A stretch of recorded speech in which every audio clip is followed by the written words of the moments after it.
Eu queria também entrar aqui numa outra pauta do dia, mais uma pesquisa de intenção de voto que saiu a respeito de 2026, já que estamos falando de 2026.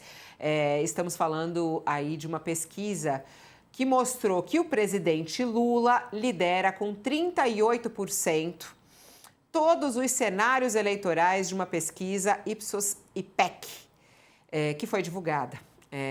O adversário com melhor desempenho, na verdade, é uma adversária, Michele Bolsonaro, 23% das intenções de voto. Flávio Bolsonaro aparece com 19%, Eduardo Bolsonaro com 18%. Tarcísio de Freitas, 17% das intenções de voto contra Lula. Foram ouvidas 2.000 pessoas entre os dias 4 e 8 de dezembro, em 131 municípios. A margem de erro é de 2 pontos percentuais para mais ou para menos. Lula aparece com a maior rejeição de todos os candidatos, com 44%, seguido por Flávio Bolsonaro. Está aí a arte para que a gente possa ver, ó, Lula em vermelho aí, com a maior rejeição. Depois vem Flávio Bolsonaro com 35%, Eduardo Bolsonaro com 32%, Michele com 30%. Sobre o apoio de Bolsonaro a outros candidatos, 37% dos entrevistados afirmaram que isso não afetaria a vontade de votar nesse candidato. 20% disseram que aumentaria muito e 25% que diminuiria.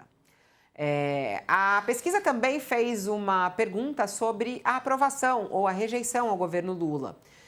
E os números mostram o seguinte, indicam uma oscilação para cima na avaliação negativa. A gente está vendo o gráfico nesse momento aqui, ó. Vamos colocar no telão? Me coloca aqui do lado do gráfico.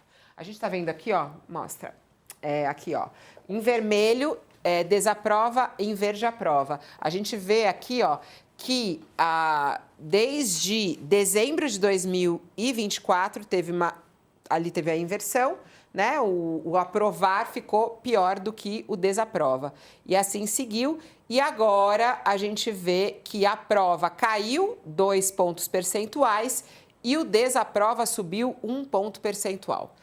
Fotografias deste momento, na opinião do eleitor. Eu jogo ela para você analisar, Sakamoto. O que representa essa pesquisa, né? Quando a gente vê aí a vantagem de Lula num cenário para as eleições de 2026, porém, com uma desaprovação de 52% do seu governo. A questão da aprovação e da desaprovação, ela mais ou menos se manteve, né? Isso está dentro da margem de erro, então, quando a gente diz isso, fala dessa oscilação, significa que praticamente é a mesma coisa, não mudou o humor do eleitorado.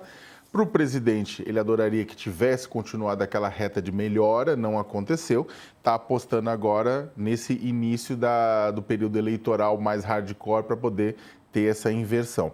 Do ponto de vista dos candidatos, né, que vão disputar com o Lula nessa avaliação de primeiro turno, é o seguinte, eu queria até depois ler com mais calma a metodologia do próprio Instituto, porque quando eles colocam, por exemplo, Lula, Tarcísio, Ratinho, Ronaldo, Zema, eles consideram que eles colocam todo mundo que está para sair. Né? Só que o fato é que, na prática, a menos que aconteça uma cisão do tipo Flávio sai e aí bate o pé no chão e sai, e o resto da direita vai falar, então ele vai lançar um outro candidato ou candidatos, e aí você tem essa pulverização. Caso contrário, se for um nome mais de consenso, aí vai aglutinar em um no máximo 2. Então não vai ter essa pulverização entre candidatos. Então quando a gente vê, por exemplo, Lula 38, Tarcísio 17, depois Ratinho 9, Ronaldo Caiado 5, Romeu Zema 3, talvez não aconteça isso. Talvez você tenha a somatória desses candidatos da direita somando em cima do melhor colocado. Até porque, no final das contas, né, a reeleição é, na prática, um grande referendo. Isso não só no Brasil, em qualquer lugar do mundo. A eleição é um referendo. Os candidatos são eleitos com a possibilidade de ficar 8 anos no poder. No meio do caminho, disse-se, o eleitor fala, queremos que esse candidato fique mais 4, queremos que não fique mais 4. No Brasil, todo mundo, todas as vezes que isso aconteceu, os eleitores falaram, queremos que ele fique mais 4, tirando com Jair Messias Bolsonaro, que é o único que perdeu a reeleição desde que esse instituto existe e funciona. Agora, o interessante é o seguinte, o Tarcísio, nessa coisa do voto mais fragmentado, o Tarcísio, o Flávio está com 17, o Flávio 19, é mais ou menos a mesma coisa, Eduardo Bolsonaro 18, mais ou menos a mesma coisa por aí. Só que, na hora que Flávio, Tarcísio, esses nomes assim mais ligados ao bolsonarismo é trocado pela Michelle, a Michelle salta para 23. Isso que é interessante, porque no meio desse furdunço e todas essas discussões estão acontecendo no clã, essa briga que aconteceu dos filhos com a madrasta, inclusive o próprio lançamento do Flávio antecipa o pai empoderando os filhos em relação à esposa, nesse processo de sucessão, a Michelle está melhor do que o Flávio, tem 4 pontos acima do que o Flávio e 6 pontos acima do que o Tarcísio, na hora que ela coloca e fica no lugar do Tarcísio nessa disputa, é claro. Isso aqui, gente, é uma fotografia de um momento, isso aqui não é necessariamente o que vai acontecer, isso aqui serve muito mais para os partidos políticos pensarem nas suas estratégias.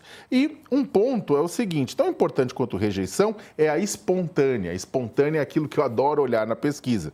A espontânea hoje, o Lula tem 29, Bolsonaro tem 18, não vai se candidatar, então isso aí vai acabar transferindo para alguém. Só que o Flávio Bolsonaro já aparece com a mesma espontânea do Tarcísio, 2 pontos, né? Michelle 1, Ratinho 1, etc. Mas tá lá o Flávio Bolsonaro já aparecendo com a mesma espontânea, talvez pelo sobrenome, talvez pelo que a comunicação da candidatura dele já começou a andar, Fabiola.